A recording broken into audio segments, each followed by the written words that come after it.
Welcome to Chapter 5, the Jennifer Aniston chapter. If you'd like to follow along in the novel, it can be found at my website, stopthetabloids.com. While you're there, check out my art and other creative works. At the beginning, I left in a little thing about the upcoming nuptials between Jennifer and actor Justin Theroux. Those who follow celebrity news know those nuptials and subsequent brief marriage are well into the past tense. Jen and Justin, we barely knew you. One of the challenges of writing a story like this is writing something you really like and then having reality force you to change it.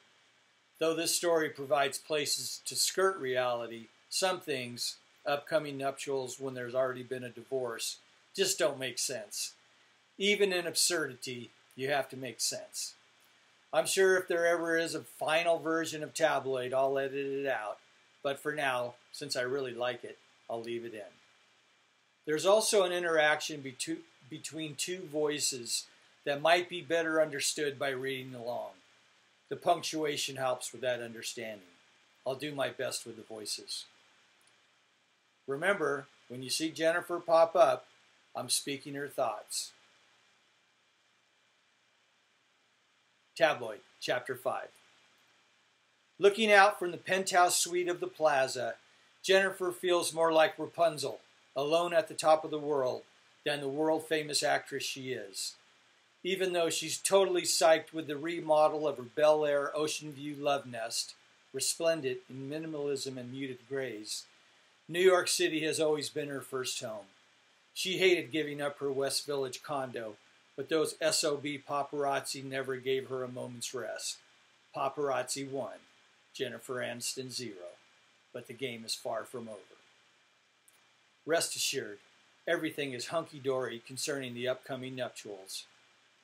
Strong but sensitive Justin, what a dream. Even with their undying love, she knew the less he knew, the better. What's her and Chelsea's little inside joke? Don't show 'em crazy till you got the ring and the I do? Ha ha, right on schedule. But unlike Rapunzel, Jennifer sees no reason to throw down her beautiful tresses in order for some prince to save her. She got herself up in the tower. It was hers to get down. She needed all her wits, strength, and savvy, and mostly the crazy, to descend and finally take care of her unfinished business. Then maybe she could get on with her life. The first step would be the most challenging. Her greatest adversary found smack dab in front of her. Right now she isn't happy, and she isn't as well. Yeah, you got the coolest stuff. I want it. I buy it. Not a lot of talent in that, though you've decorated your jail cell brilliantly. Ha! I can go anywhere in the world at the snap of my fingers. New York, Paris, Cannes, Cabo. Just another expensive prison. Walk down the street like a normal person. Can't, can you? They're out there, the camera people. They're waiting for you. They'll always be waiting for you. I can live with it. Just do what my therapist has helped me see. Deflect, laugh at, ignore. Damn the shrink, flapping their gums for $300 an hour. What has that got you? Peace of mind? Well, some. Called denial in healthy people talk. Honey, there aren't big enough bodyguards or sunglasses to hide behind.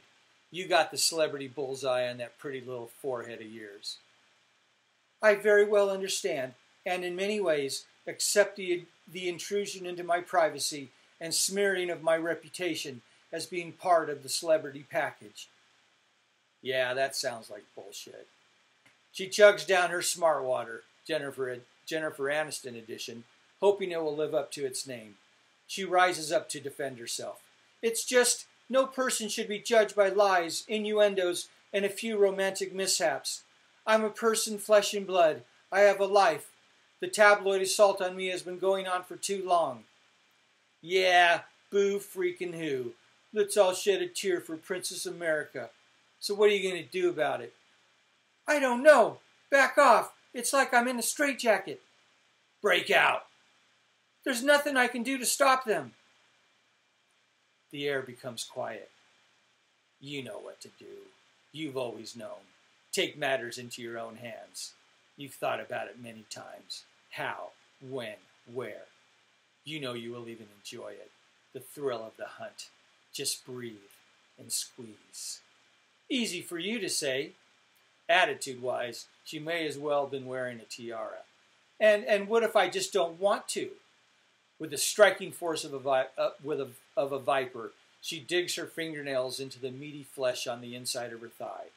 Working to maintain a straight face, she squeezes until she gives in. I give! I give!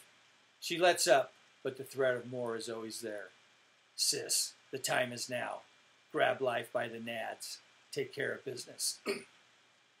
She wants to shake her head no, but she won't have it. There's a bite to her words.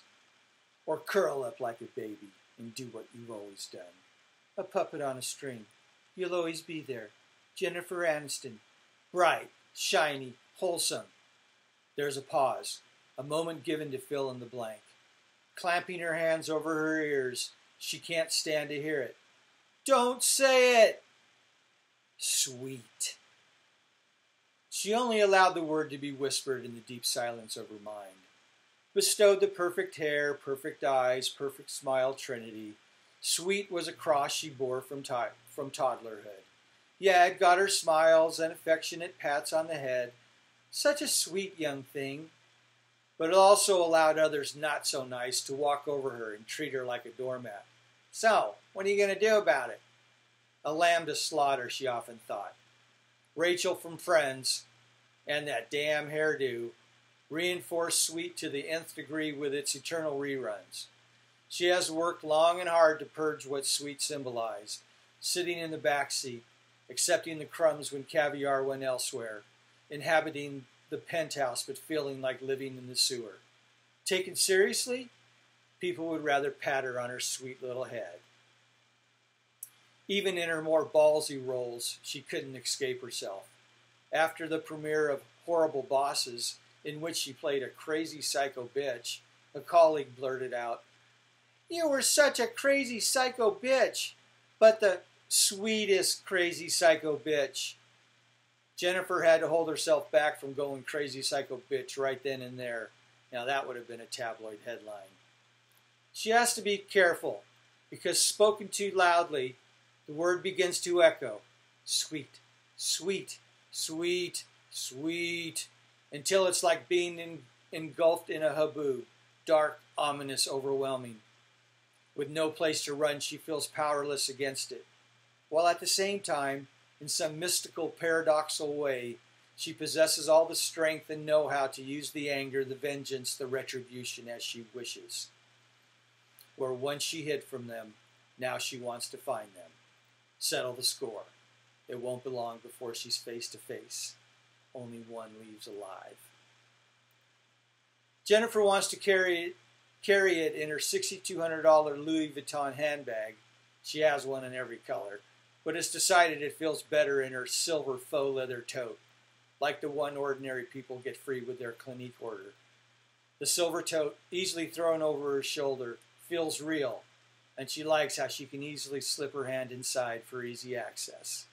More and more, without even noticing, her hand remains deep inside, grasping its singular content. Of course, she never leaves home without it. Her bag's packed, her new hairdo in place, and a sweet voicemail goodbye made to Justin. She slips the gold invitation inside her tote, pats its content for good luck, and heads for the front door. Everything is making more sense. Hiding in the shadows of the building, the two paparazzi, hungry for their next great shot as they are for lunch, have waited a good portion of 2 days for the right moment to shoot the elusive Jennifer Aniston. Their butts are sore, their armpits gamey, and their stomachs growling, but they know their patience will result in a hearty meal. Their taste buds begin watering. There she is. Though disguised in standard celebrity incognito wear, oversized dark sunglasses, thick scarf, do-it-yourself hairdo, and off-the-rack clothes, Jennifer shines as bright as the lights of Times Square. The paparazzi have their plan in place. Bum rush her as a team, get the camera in her face, and then, if and when security shows up, one can put up a fight while the other finishes the shoot. So they get roughed up a little, just a little on the job liability. Maybe they'd catch her without makeup, or some thigh cellulite, or better yet, a crotch shot, a la Lindsay and Brittany. Crotch shots live forever. Then they'd be munching on filet mignon.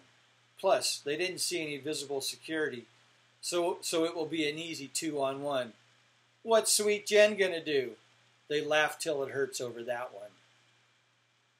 They're ready when Jennifer makes a beeline for her Avis subcompact parked on the street. Another attempt to keep things real. They emerge from the shadows and descend on her like a biblical plague. Jennifer jumps inside, her hand already reaching inside her tote. The paparazzi and their long-lensed cameras, clicking insanely, prevent her from closing the door. Strange utterances are heard from inside. Jennifer's incomprehensible words are a mix of fear and rage. The paparazzi don't miss a beat as they keep shooting.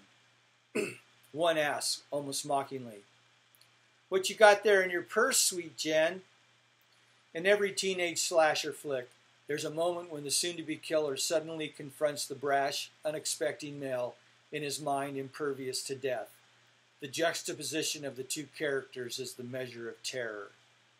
At least the two paparazzi are given a moment to make their escape. The terror in their eyes provide a clue to the horror they just witnessed. Their cameras become an afterthought as they run for their lives.